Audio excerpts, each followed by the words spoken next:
বিরোধী শূন্য করতে চেয়েছিল বীরভূমকে, তাদের কি অবস্থা? তো পুরনো গতেই ফিরছেন ওনারা।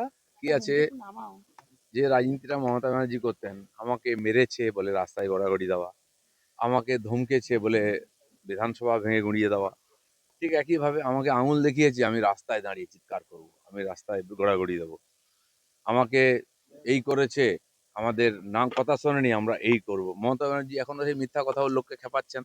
আমরা দেখতাম অনেকে বলতো যে আমাদের আল্লাহকে অপমান করেছে, উড়িয়ে দেবো, মুন্ডু উড়িয়ে দেবো, কেটে দেবো। ঠিক একই রকম ভাবে এখানে মিথ্যা প্রচার করে আর বিধানসভা ভেঙে দিয়ে ফাইন দিতে হয়েছে। আজকের নেতাও ঠিক তাই করছেন। ভেতরে ইলেকশন কমিশন তাকে কি বলেছেন আমরা জানলাম না, উনি রাস্তায় নেমে চিৎকার শুরু করে দিলেন। কোনো ইস্যু নাই, বলার মতো লোকের কাছে কিছু নেই, মুখ দেখাবার জায়গা নেই। তো এইসব ধমকি চমকি দেওয়া আর সেই পুরনো আস্থা কুমোর থেকে নেতাদের তুলে নিয়ে এসে মুখ দিকে জেতার চেষ্টা হচ্ছে। বাংলার মানুষ অনেক এগিয়ে গেছে, তারা ভারতের সঙ্গে এগোতে চায়, তারা পেছনে তাকাতে রাজি নয়। টার্গেটও বেঁধে দেওয়া হচ্ছে 250 সিট। 250 কেন, পুরো 294 সিট ওনারা নিয়ে নিন না। এর আগে তো লোকসভার সময় বলতেন 42 চাই, পরিণতি কি হয়েছে?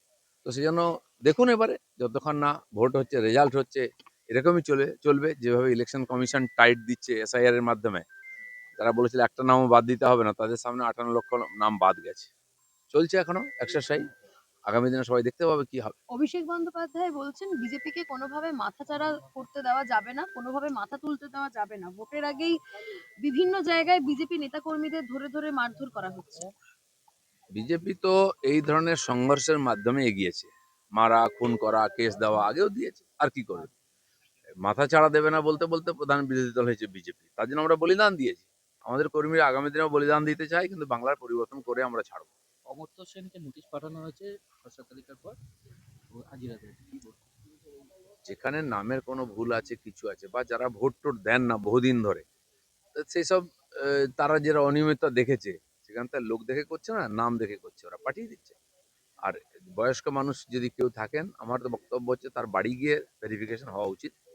সবাইকে ডাকাতে হয়, কিছু লোক বসে র্যান্ডাম আর নোটিশ পাঠিয়ে দেয়। যারা পাঠাচ্ছে তারা তো কর্মচারী, তারা তো জানে না কাকে পাঠাচ্ছে।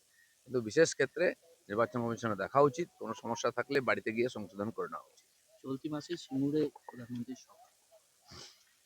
এখন মাননীয় রাজ্য সভাপতি রাজ্যে রাজ্যে ঘুরছেন, আর বিরোধী দলের নেতা আমাদের, তিনিও জেলায় জেলায় সভা করছেন। তো জানুয়ারি মাসে সমস্ত জেলাতেই কোনো না কোনো নেতা সভা করে নেবেন।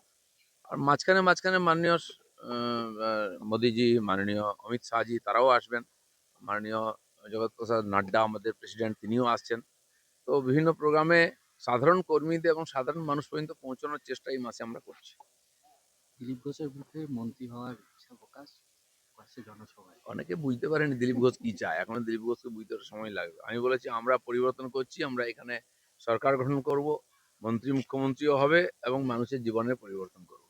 দিলীপ ঘোষ মন্ত্রী হতে কেন, বুথ সভাপতি হতেও আসেনি, পরিবর্তন করতে এসেছে।